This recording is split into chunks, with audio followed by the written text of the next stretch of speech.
This week, the tantrum begins. Despite calling for a week of silence, already the Yes campaign are, as predicted, blaming misinformation and disinformation for their referendum loss. Apparently, we aren't smart enough to have voted no because we understood things better, and we're not kind and loving enough to have voted no because we care about real outcomes. Well, we've had enough of the virtue signalling fools who think they can run our country by engaging their hearts without also engaging their brains. And tonight, we are setting the record straight big time. A different take on the Israel-Palestine crisis, Dr Jordan Peterson gives us an important perspective on how those behind terror really think. And a brave Aussie commando takes on the ABC and wins. But the fight has left him angry and ashamed of his own nation.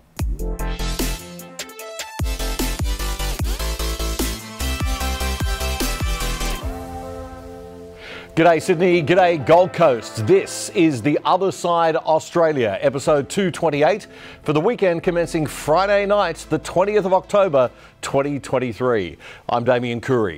Well, you did it, Australia. I know it's hard to celebrate beating back and defeating a bad solution to a real problem when the real problem still remains. It's hard to pop the champagne, but we should feel good for a bit, because it's a very important first step to achieving what every good Aussie wants, what every no voter wants: real results for disadvantaged people in our remote areas.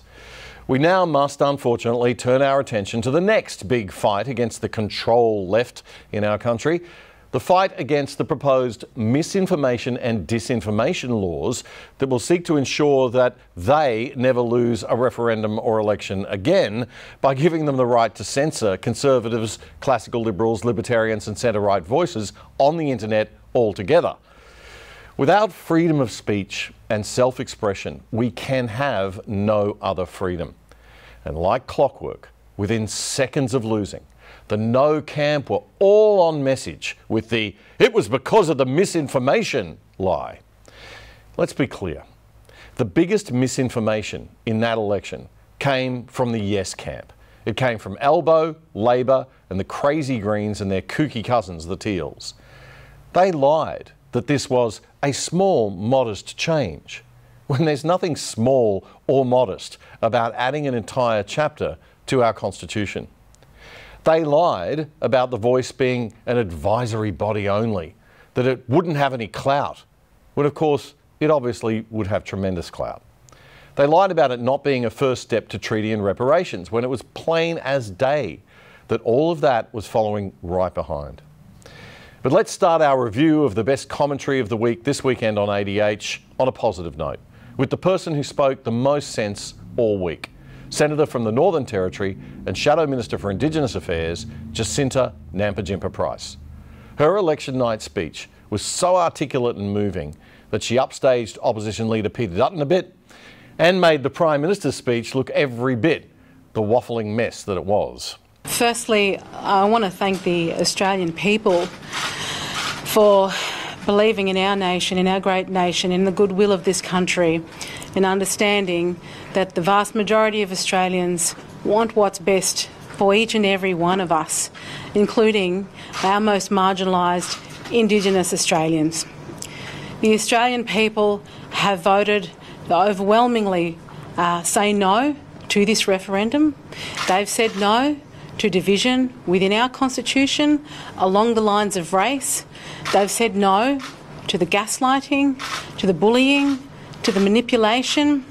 They've said no to grievance and the push from activists to suggest that we are a racist country when we are absolutely not a racist country. We are one of the, if not the greatest nation on the face of the earth. And it's time for Australians to believe that once again, to be proud to call ourselves Australian, because until we can be proud, we can't form a position where we can be strong to tackle our tough issues within our country. Bravo. Senator Price said a majority of Australians understood that this was simply a bad proposal that the government simply failed to provide adequate detail on. when we kept asking questions, we weren't receiving any answers whatsoever. We could not be shown with any clarity, or it could not be demonstrated how this proposal was supposed to support our most marginalised Indigenous Australians. Senator Price opened up also about her own personal experience in the days leading up to the vote. My family experienced 3 funerals yesterday. For me, my family are still sitting in communities where largely they have been exploited for the purpose of somebody else's agenda. This referendum has yet been another one of those agendas, where it was suggested that 80% of Indigenous Australians supported this proposal when we knew that was not the case.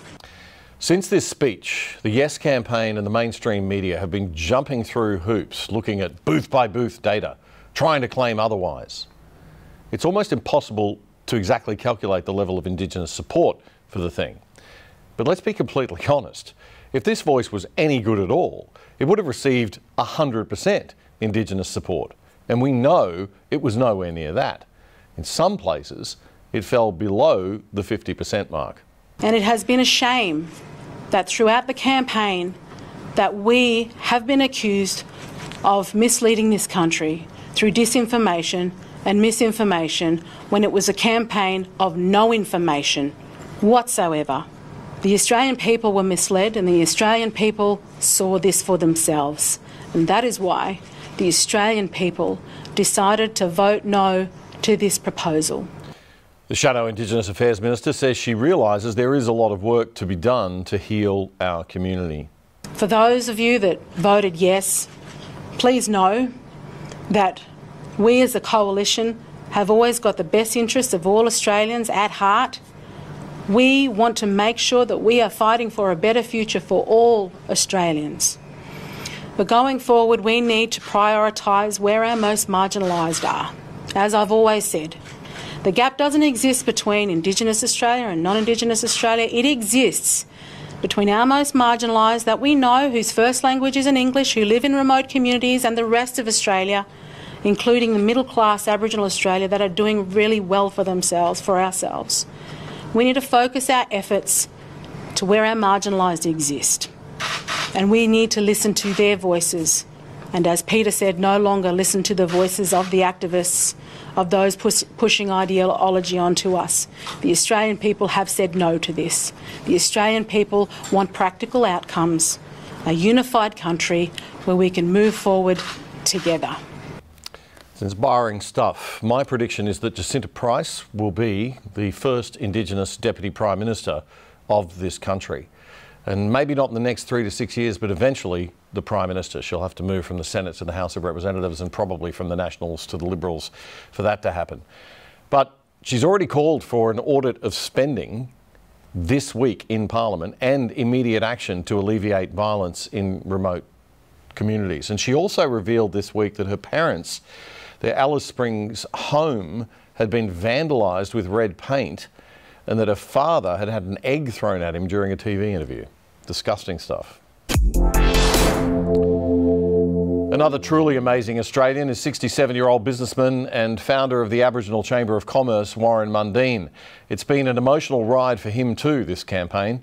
He rightly lost the plot at the stupid political questions and gameplay from journalists at the final press conference after the vote on Saturday night. And he scolded them for not putting the focus where it needs to be, on real solutions for real problems.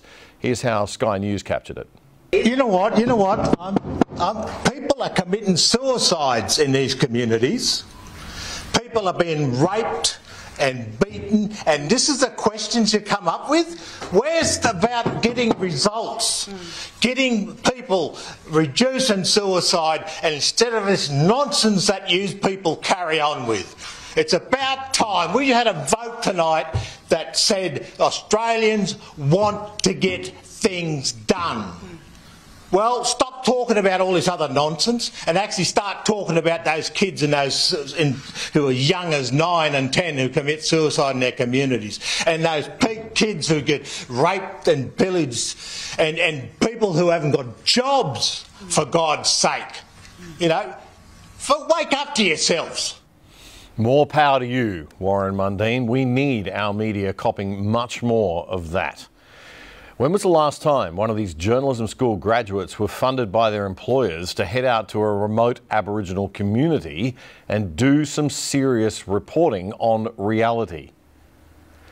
You know, when you lose a referendum, not 51-49, but 61-39, it's a good idea to maybe carefully consider that your idea was bad, rather than just thinking that the people who didn't vote for it are bad or calling them stupid.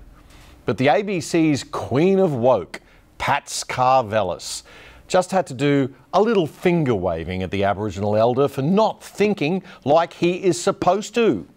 Thomas Mayo spoke to the ABC a little earlier, our colleague Isabella Higgins, and said that he's not angry with the Australian people. He believes the No campaign ran a dirty campaign of lies.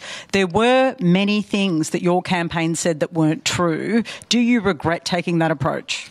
I reject your what you just said. The idea of dividing on racial division when there's already race in the Constitution, that's not factual? Well, factual is that I'm Aboriginal. All my life I've been told I'm a member of the Aboriginal race. My parents have been told that they're a member of the Aboriginal race, and therefore it is race. And Torres Strait Islanders is a race. Look, they tried to sell a furphy, which was that, you know, for 200 and something years, we've been classified as a race of Aboriginal people. And then when they want to put it in the Constitution, they say it's not about race. Well, it is about race. Oh, she's just seething with anger. Pats Carvelis is a taxpayer-funded public broadcast journalist. And I'm sick of her using our tax dollars to platform her very own left-wing worldview. Do a podcast or pay for your own platform like the rest of us have to do if you want to indulge your personal bias, Pats. Don't do it on the public dollar. You have no right. Lots of people piled onto Waleed Ali, the host of The Project, for talking about the education levels of no voters versus yes voters. I'm actually going to do something I've never done before on this show. I'm going to defend a project host. I actually listened to all of what Waleed said, and he started by just citing data about the way the vote broke down across the demographics of education levels. Basically, it kind of ends up being the elite argument. The more elite sector of society you are in, the more likely you were to vote yes. Yeah. The biggest dividing line seems to have been education. So if you are in a seat that had high levels of tertiary education, a bachelor or postgrad, then you were at the very top end of the yes vote. And if you had the lowest levels of tertiary education, you were at the low end of the yes vote. And that's not to say people who are educated know what they're doing and people who don't have tertiary education don't. Right. Waleed is pretty much saying what we've been saying. This was a referendum that appealed to the elites, those from the inner cities who have tertiary education. Then he immediately makes the point that I would make. Those with a tertiary education might be more educated, but that doesn't necessarily make us wiser or smarter. And those tertiary educated in Australia in the past 50 years have been exposed to far more concepts of neo-Marxist identity politics, what we call wokeism these days, and are simply far more likely to write yes to a proposal based on race as a result of that. But it might have been what Waleed said next that got him into a bit of trouble. It's about the style of the message, I think, and the concept of a voice is... I can totally see why you would propose it. If you go through the history, you go through the experience of the people who designed it or who came up with the idea, it actually makes perfect sense. But most people haven't been on that journey. And when you come to them with this idea that's actually quite abstract and complicated, they're going to respond with an instinct, and that instinct is it just doesn't feel And then right. It doesn't help as well then when yes campaigners are calling people, you know, dickheads and dinosaurs because they can't get their heads around it. Yeah. Good God. I also agree with Sarah Harris. What's happening to me? I think what Waleed is saying there is pretty patronising. He's saying that if you haven't been on the journey with us, you will have a different view. As if to say that if you had been on the journey with us, wise people, you'd naturally agree with us. Look, mate, we went on this journey on this show 6 months ago. Professor James Allan, the constitutional expert from University of Queensland Law School, who will join us later on this episode, he warned about all the implications of the voice going forward. That if the Chapter 9 that they wanted to add to the Constitution had gone in, then all sorts of implications would have opened up in future High Court rulings. So let me put another proposition to you. The ones who were behaving more unintelligently in all of this were the ones who voted yes. They were thinking with their hearts, not their brains. And that is a bit childish. It's an abdication of your responsibility as an adult citizen to take the time to really think. And I applaud most no voters because you were being attacked for being racists by elites. That's a disgusting slur. These elites are so full of their own self-righteousness that they could not descend from the moral high ground for 1 second long enough to even consider that they might have been wrong on this. Waleed was far from the worst offender in this regard from the kooky kids at the project. Far worse was the granddaddy of the show, Johnny Rove McManus, who made a special hosting reappearance before the voice vote precisely to use his failing show to scold us all. Did my vote, I've got a postal vote, I did it the other day, and it's very simple. For Peter Dutton to say it's not properly explained or we don't have a compelling case, it is there. It says, do you choose to change the Constitution to include First Nations people by having an Aboriginal and Torres Strait Islander voice? Yes or no? It's that simple. I wrote yes, my daughter was there, she got it, she's 9. She said, I can't believe anyone would vote no to this. Because she's 9. She only understands this looks like something nice to do for Aboriginal people. She doesn't understand all the legal implications of the thing. You, on the other hand, Johnny, are 49. You should engage your brain as well as your feels, mate. And that's what breaks my heart. What are we doing to ourselves? This is a real moment where we can be proud and show what a wonderful country this is. This whole cliche we like to put out of, we love to give everyone a fair go. We're not doing this. I know it has formal legalese in the wording of it. Yeah, all that formal legalese stuff makes my little brain hurt.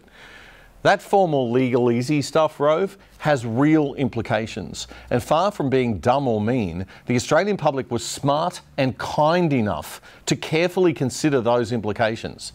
They knew something wasn't right with this thing, and they were right.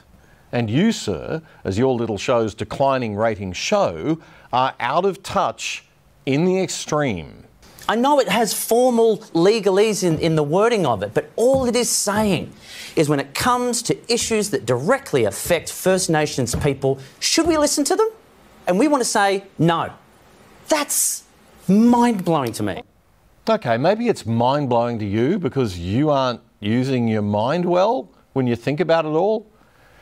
That is not all it was saying. Changing the Constitution is huge. It sets the agenda for future legal interpretation by the courts of all laws. Also, we were never told what the voice was exactly going to be. It was a blank cheque. Albo could have easily had a bill drafted that had all the detail in it, but instead he went with, oh, we'll let you know the details later. Just vote yes or we'll call you a racist. So whichever way you're voting, please, just think about what you're doing, think about the repercussions, and let's just be decent for once.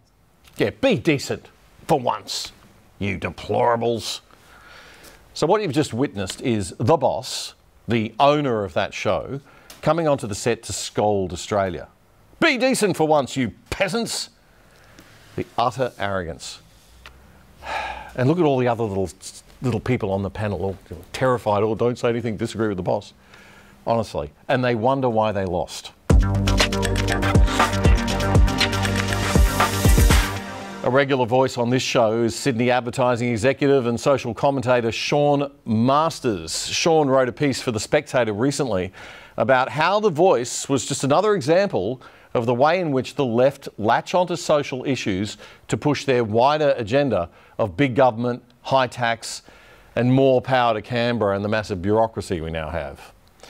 Sean joins us right now, again, on the other side. Sean, welcome. Mate, this reaction that we've seen to the no win, it's exactly as expected, right? Well, exactly. Yeah, something I found quite frustrating throughout the debate was that from the left, from the yes side, was this claim thrown out that it was fear-mongering, activist fear-mongering. And in fact, the truth was staring us right in the face the entire time. The objectives were entirely activist and entirely political. They were voice, then there was treaty, then that was truth, right? Treaty is co-governance. Yep. That is an activist agenda. Truth-telling, again, leveraging white guilt, again, an activist agenda.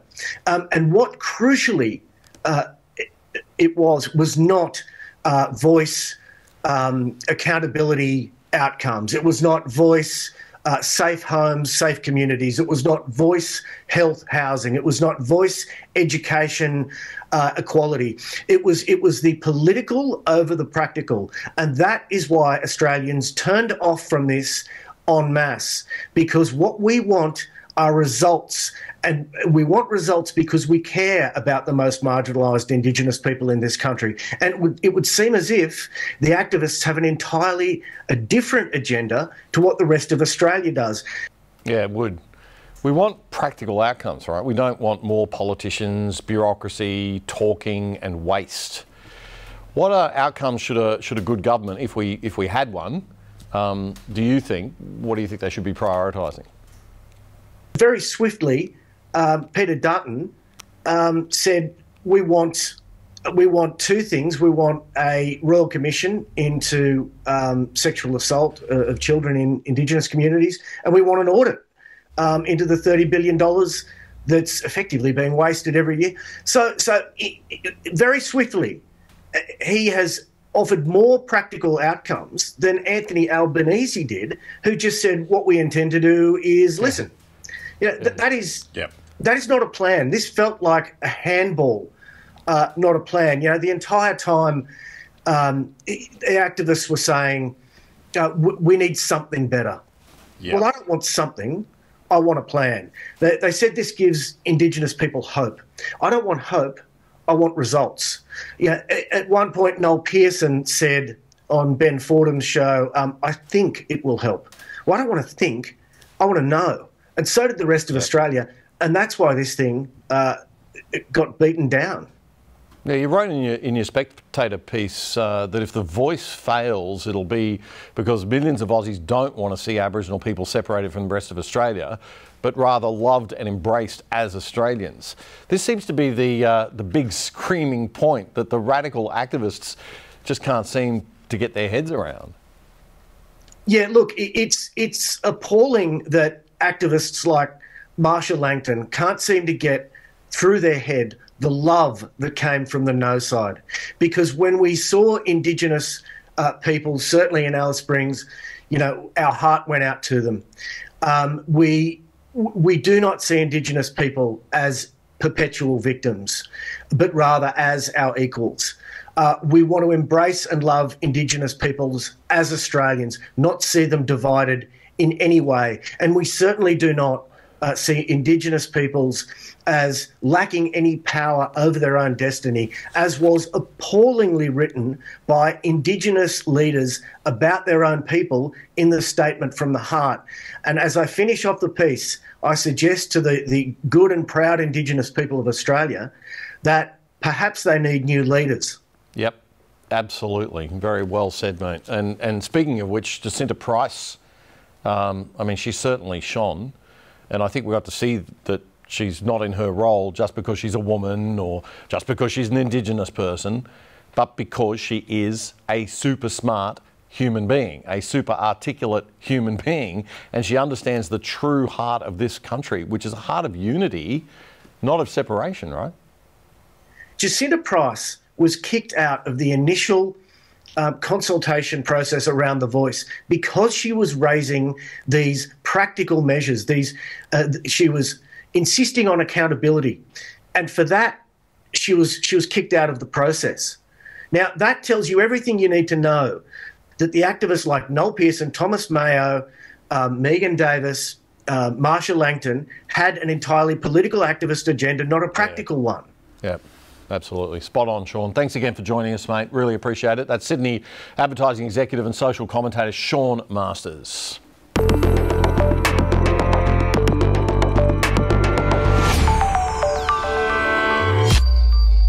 To Israel now, and as you're watching this, it's quite possible that a ground offensive has already begun, but we said that last week. Israel seems to be holding back as long as they possibly can. We've got aid coming in, hopefully very soon, if not now already, by the time you're watching this, into Gaza from the Egypt border.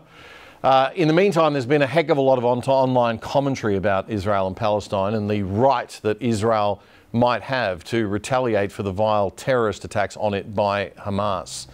TV News, as I said, is keeping us up to date with developments day to day. What I want to look at in this show is the wider international geopolitical picture. Hamas's attack on Israel was a terrorist attack in which innocent families and children weren't killed as a tragic consequence, but were actually sought out and killed deliberately and intentionally in the most hideous way possible to create the maximum shock and horror and to secure hostages. So we have to see that distinction. This is psychological terrorism of the worst and most medieval, barbaric kind. So Hamas would have carried this out in full knowledge that Israel would retaliate with a force never before seen. So they did it knowing it would be a major provocation.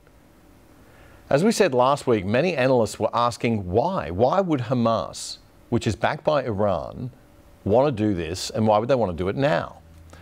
The answer, most analysts seem to think, has to do with the peace accords between Arab states and Israel that President Trump initiated, the Abraham Accords, one of the biggest breakthroughs in Middle East peace in our lifetimes, for which Trump, of course, got very little credit. You see, Saudi Arabia was just about to join the Abraham Accords, following the 4 Arab states that have already done so. And Saudi Arabia and Iran are constant enemies in the battle for supremacy in the Middle East region. They also disagree on oil export policy and relations with the West, particularly the United States. Things had started to get better this year, though. In March, they agreed to re-establish diplomatic relations with each other following discussions that were brokered by China. Iran this week terrifyingly warned of a possible preemptive strike against Israel in the coming hours while Israel was preparing for its planned ground offensive on the Gaza Strip. As well as Hamas, Iran also backs Hezbollah. That's another terrorist group that inhabits South Lebanon, across Israel's northern border. And Hezbollah and Israel have been exchanging fire for days now. Here's how the Qatari news network, Al Jazeera, reported the comments that were made by Iran's foreign minister. Last night's statement by the Iranian foreign minister is seen as the strongest yet, warning of the possibility of a preemptive strike in the coming hours. Let me read what he just said. Groups backed by Iran will not allow Israel to do what it wants in Gaza. Groups backed by Iran won't let Israel do what it wants in Gaza. Groups backed by Iran, namely Hezbollah in South Lebanon. The US has warned Iran and Hezbollah not to get involved in the Hamas-Israel dispute, not to escalate things, nor to expand this war. But as I just said, the skirmishes across the border with Lebanon in Israel's north have been heating up. Back to Al Jazeera's Zain Koda, who is in South Lebanon.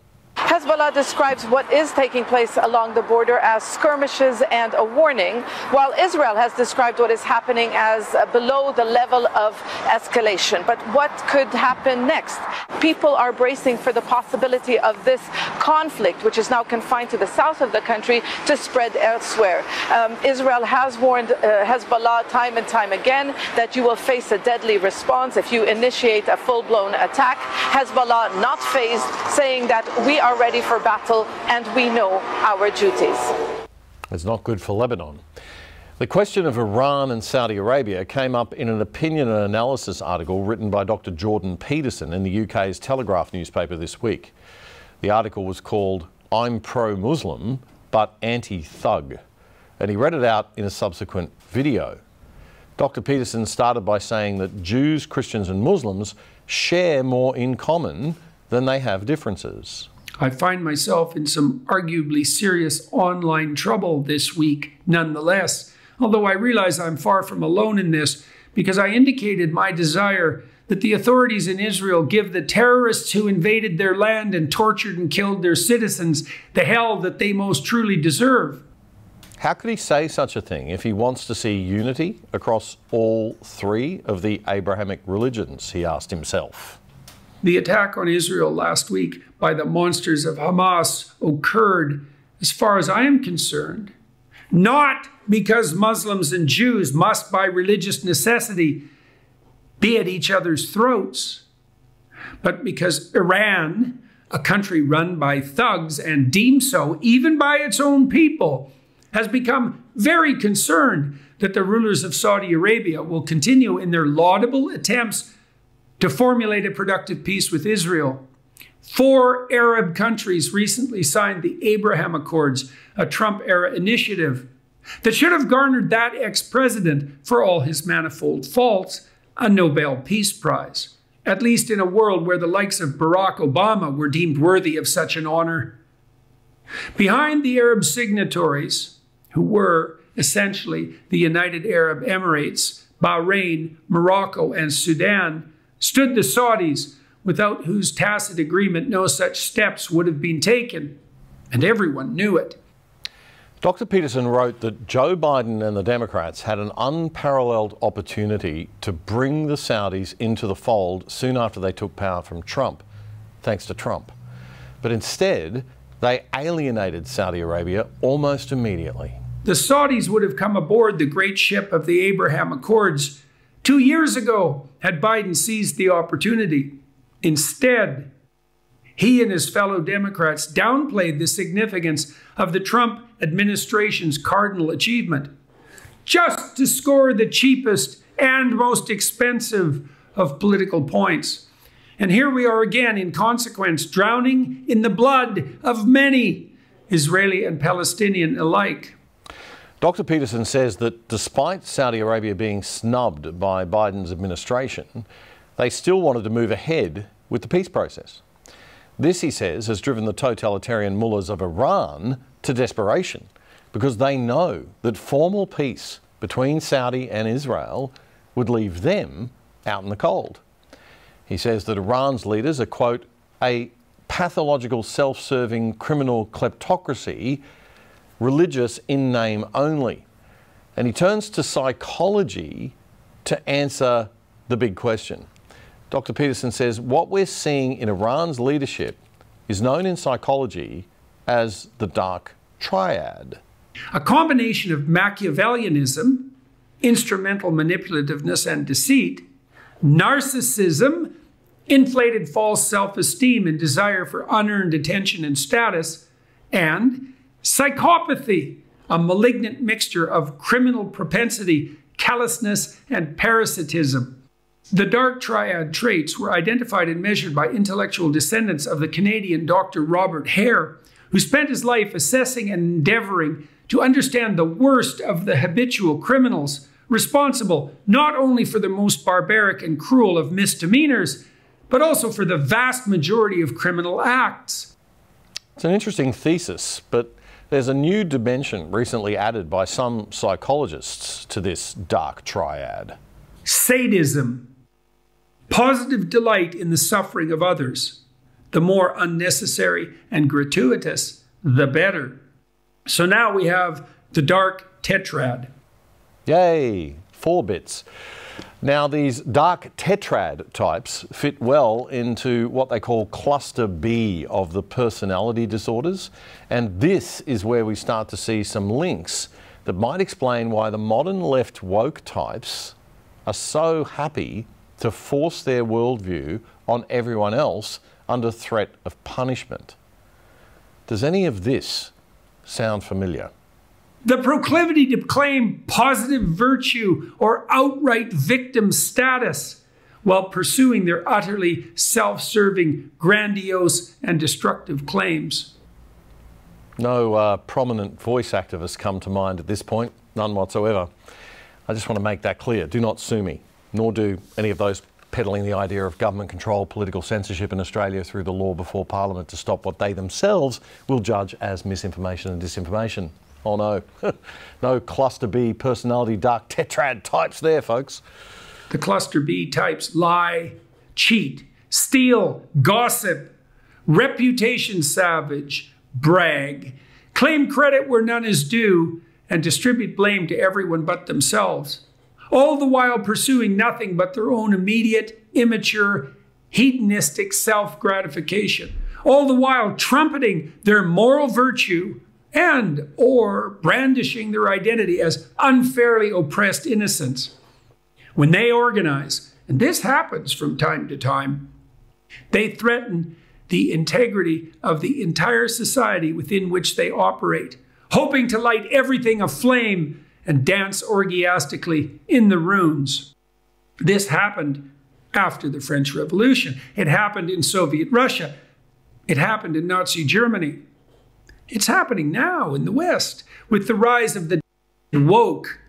It's something markedly facilitated by the power, accessibility, and irresponsibility of social media, which allows for cluster B misbehavior to propagate with none of the usual real-world consequences.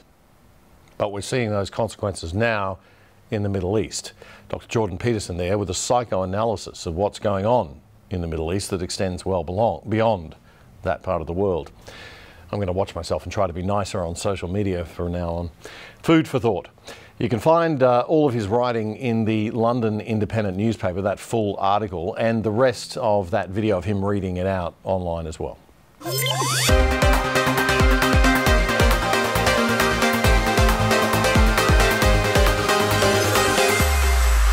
It's been a big news week. We haven't got time to cover everything, but I do want to touch on a few things. The Conservative National Party won the New Zealand national election, delivering a crushing blow to Labor, the party of former PM Jacinda Ardern, whose woker than woke socialist policies practically wrecked the joint, both economically and socially.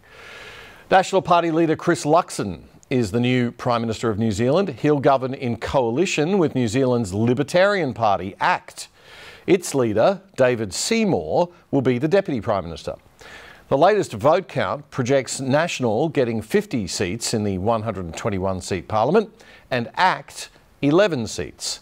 They'll need one more vote in the House to get most laws passed, which means the Conservative Party led by Winston Peters, Family First, may end up with the balance of power. Nevertheless, Labor has been annihilated, crashing to just 34 seats. They had 65 previously. If that's not a loud and clear message of what the people think about where the country's heading, what is? Now, what's interesting for Australia about the Libertarian ACT Party getting up is that the new Deputy Prime Minister, David Seymour, who leads ACT, wants to have a referendum on the Treaty of Waitangi to wind it back a bit. Seymour wants the, quote, principle of partnership, which has led to co-governance, reconsidered, saying that it was never in the original treaty but was made up in the 1980s by members of the judiciary and academia. He says that it's led to discrimination against non-Maori Kiwis based on race. Thank God we rejected the voice. Many pundits say any referendum on the treaty in New Zealand would cause massive national unrest, but Chris Luxon isn't ruling it out. In any case, it's a big message to the woke left. Pull your heads in. People will cop the nonsense for a term or two, but they're starting to wake up. Hopefully that trend will catch on this side of the ditch. In other news, the Queensland government is pressing ahead with its state's Indigenous Treaty Plan, despite the voice being voted down in the Sunshine State 69 to 31 on Saturday, the highest of all states. Never mind the will of the people, though. Labor politicians know better than us, folks. They know what's good for us. Anastasia Palaszczuk says she's pressing ahead with the path to treaty in a mind-boggling, blatant snub to the people who clearly expressed what they want in that referendum. She herself is starting to sense the backlash, and she's slowly stepping away now from the initiative, and that has sent shockwaves through the Labor Party in Queensland, but the lovies are in total tiz about it. It's an unbelievable level of arrogance and self-righteousness that I simply cannot fathom. They forget in the Labor Party that their job is to serve us, not rule us. The LNP are not much better. Opposition leader David Crisafulli in Queensland has woken up finally after the fact, and he's withdrawn his original support for the plan. Good job, David, but next time try finding some courage before a referendum or poll and actually lead with some, ideas of your own, like maybe some centre right-wing ideas, instead of always nervously following the woke left. Oh, I don't want to upset any of those inner-city Brisbane voters. When you're this gutless, the media will always say, he backflipped, and that's exactly what they did to him this week. He backflipped. And your opponents will say, he's got no backbone, he keeps flip-flopping. It's interesting to note that former federal junior minister and senator Amanda Stoker has won pre-selection for a state seat in Brisbane at next year's state election. She should have been offered the seat uncontested given her background and experience, but the way the LNP works against Conservatives means that she had to fight hard for it against the Liberal Party's centre-left voices. David Crisafulli will need to become much less of a wet lettuce if he wants to be Premier for longer than 5 minutes with someone as strong and talented as Stoker on his team. That's if they win. It's no certainty, even now. And in an astounding move, if you work for the Queensland Public Service, take a look at this. If you're feeling a little upset over the voice referendum outcome, you can have 5 days off. Yep. Never mind the taxpayers and the tradies and the small business people who work 7 days a week to fund you. They can't have any time off. Not only that, they're going to have to compete against government as employers. They're going to have to compete with this. They're going to have to offer their own people 5 days off if they want to be equal. Oh, every small business can afford that. But you can take 5 days off if you're a Queensland Public Service. 5 days leave for anyone who wants it, to mourn the death of a terrible idea. We live in a world run by bureaucrats for bureaucrats. I wonder what will happen when they run out of other people's money. And also this week, some disgraceful defamatory reporting from the bureaucrats at the ABC was shown up for the absolute trash it was. Our ABC seems to delight in tearing down our national institutions. This time it's more attacks on Australia's Special Forces commandos. Attacks that have exploded in the ABC's own face after 2 journalists were found to have defamed former 2nd Commando Regiment officer Heston Russell. Russell was awarded $390,000 in damages after he sued Mark Willesee and Josh Robertson over their reporting that implied that he and his troops were responsible for war crimes in Afghanistan in 2012. These claims arose after a US helicopter crew member told Willesee and Robertson that during a mission in 2012, Australia's commandos from Russell's November platoon were informed that they weren't allowed to get on the chopper with all their prisoners because it would then be overloaded. The US Marine claimed that one of the commandos took a prisoner out of the helicopter. He says he heard a pop in his headset, presumably over the roar of the helicopter engines and rotor blades, and the soldier then returned with no prisoner. On the basis of that one testimony, that one little story that they got from that one US soldier, the ABC implicated Russell and his entire platoon in a battlefield murder, a war crime. So all the ABC had was an ear witness thinking that they heard a pop. There was no actual evidence of a crime. No body, no eyewitness, nothing. Then there's the tiny little fact that November platoon wasn't even in Afghanistan at the time of the alleged crime. ADH-TV's very own Jason Morrison spoke to Russell over after the verdict this week. Can Can you believe that it got to this, that an Australian soldier had to take on the Australian taxpayer-funded broadcaster in the Australian Federal Court to get a bit of justice and to have a fair hearing? That's the part that's really sinking in. You know, I've had the values of freedom of speech and freedom of press thrown at me so much over the last 3 years, and I really feel a deep animosity and resentment towards Australia a little bit, to be honest, mate, because they're the sort of things that me and my guys went away to fight for. And it really has taken 3 years worth of editorial complaints, letters to the managing director of the ABC and the chairman, Ida Buttrose, editorial complaints, a petition we gave to Parliament. And at the end of the day, it had to be a civil defamation case because the ABC was allowed to call us war criminals without any charges even being brought against us. And then I had to be able to personally afford to take them to court to get that justice. It's a lot to swallow. One of the clearest messages to emerge from this case is the absolute determination of the ABC to use dirty tactics, including media releases, to deliberately mess with Russell's mental state. They did that. That's what your ABC stoops to. We welcome investigations. We welcome our chance to have due process and the presumption of innocence and to have any of our actions tested in a criminal court of law or a military tribunal, but we haven't been afforded that. And journalists, particularly in this case, Mark Willacy and his mates at the ABC, have been allowed to level the most serious allegations you can level at a military professional and only have the recourse of defamation in civil proceedings to hold them to it. This is another example of the national broadcaster dishonouring itself and fouling Australia's media landscape. If it were not for the strength of character and tenacity of this warrior to face his toughest fight, absurdly, against the ABC, to clear his own name and those of the men in his platoon, the stain on their reputations would remain.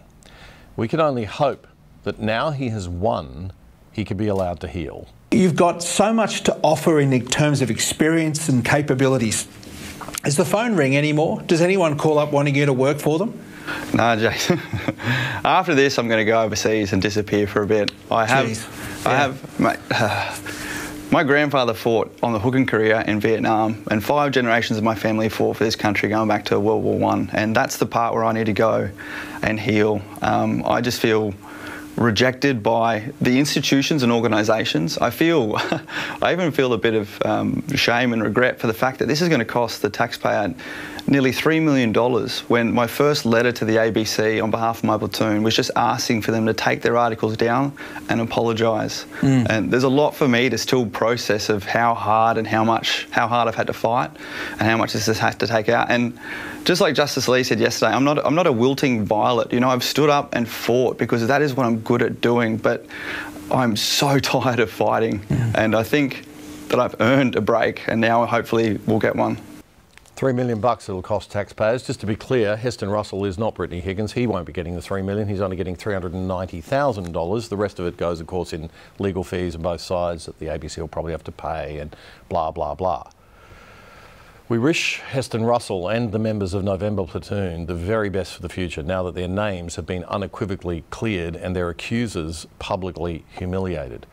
Although we shouldn't hold our breath waiting for the ABC to show any contrition, or God forbid, any actual support for the men and women who risk their lives to keep the rest of us safely sipping lattes, eating avocado toast and fretting over correct gender pronouns. To all of you guys, thank you for your service. Why do they bother?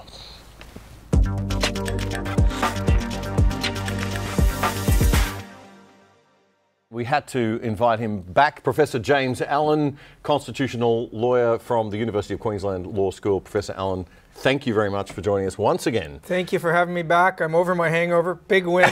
Big win. That's good. I'm surprised you're over your hangover. Yeah. So, where do we go from here? Is it over for a while? Can we take a breath, or are we still... I think in retrospect we know that the minute Malcolm Turnbull changed sides from no to yes, the no people had this one, because he's never really been on the winning side of anything.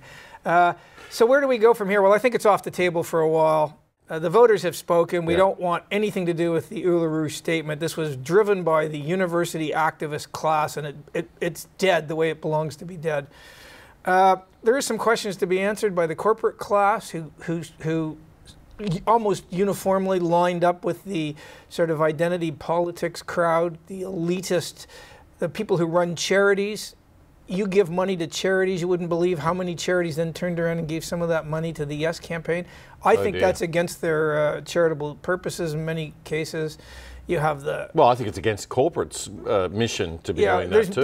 You don't buy shares in companies to have them... I mean, unfortunately, the boards of companies are given quite a bit of latitude to decide what's in the best interest of the corporation. But you don't have to buy the shares. You can vote against their remuneration package, and you can call them out. It's just you don't have to buy their products. You certainly shouldn't be giving money to any university. There are 42 universities. Over half of them came out for yes. The other few were neutral. I'd like to not give any money to universities. Yeah, don't give. It's hard if you want your kids to go to university. Well, by that I mean donations. A lot of people on the right side of politics, wealthy people, give a lot of money to universities. You're not making the world a better place. No, you're not. And I think the heads of the big churches, they have some questions to answer. It goes right down the line. We always knew the public broadcaster and the main bureaucrats always line up with things on the left. Of course, yeah. So, but we've got to stop funding those public broadcasters, by the way. That's right. And here's the last thing I'd say, Damian. We lived through, from the sort of Turnbull through the Morrison years, we lived through governments that went to focus groups, saw what the focus group was going, and they had no values and principles, and they just went with that. When this voice proposal was first proposed, the yes were at 70-odd% in the polls. If you just went with focus groups, they would have lined up with yes, and we would have it. But if you go out and make an argument and you convince Australians that you're wrong, I mean, look at the massive switch. So the idea that the Liberals should be in the game of having no values and just going with focus groups, the people who run that argument, park yourself a centimetre to the right of Labour. It has failed at the state level. This referendum has shown us what can happen if a party has some values and they go and they try to convince Australians to change their mind, instead of just running focus groups and being advised by 25-year-olds who got into politics at university. I was going to ask you that.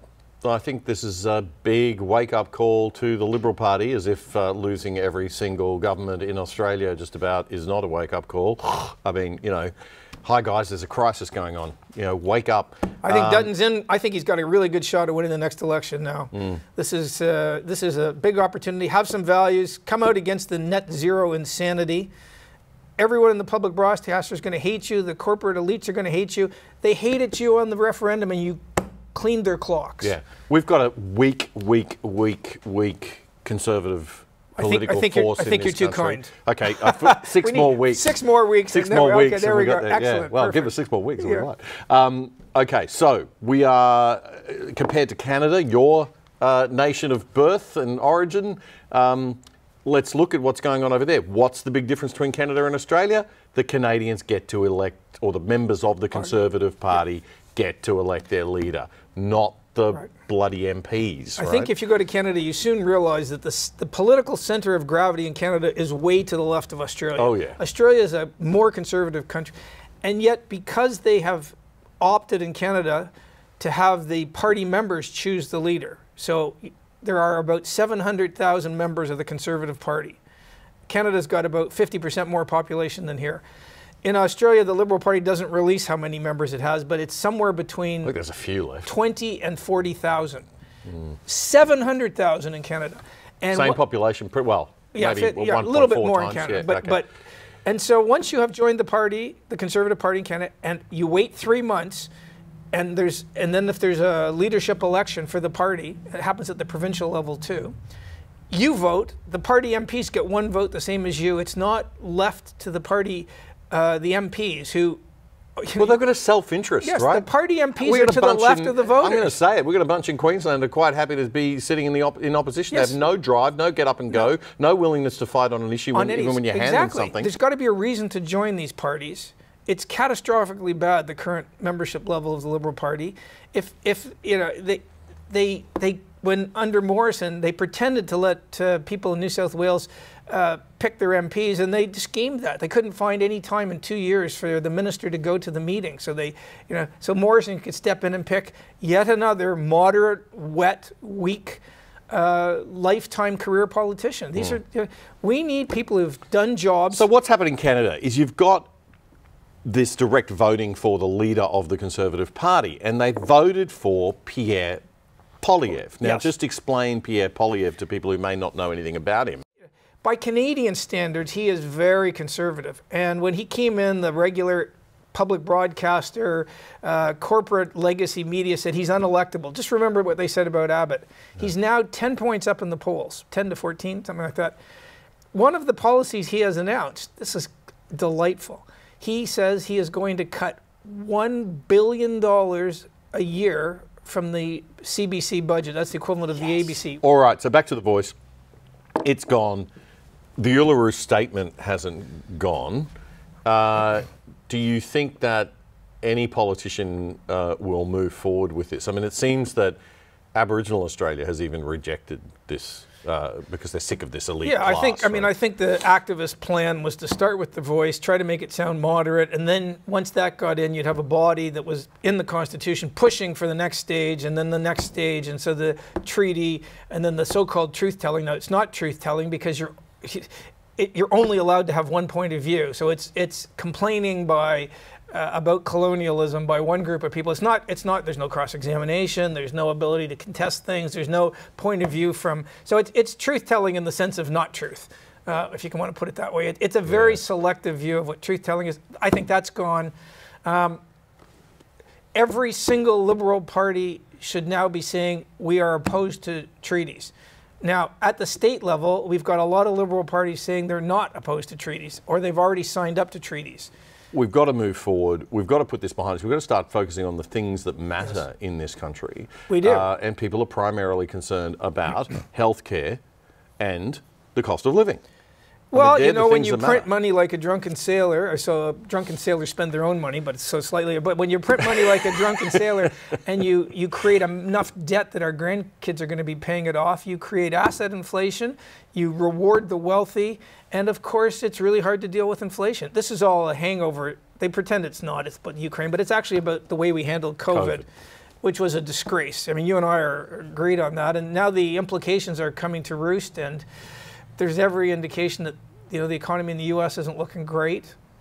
So, yes, it would be nice if Mr. Albanese stopped flying to every country on earth and tried to focus on the cost of living issues. It's hard to do that when your government's committed to insane net zero.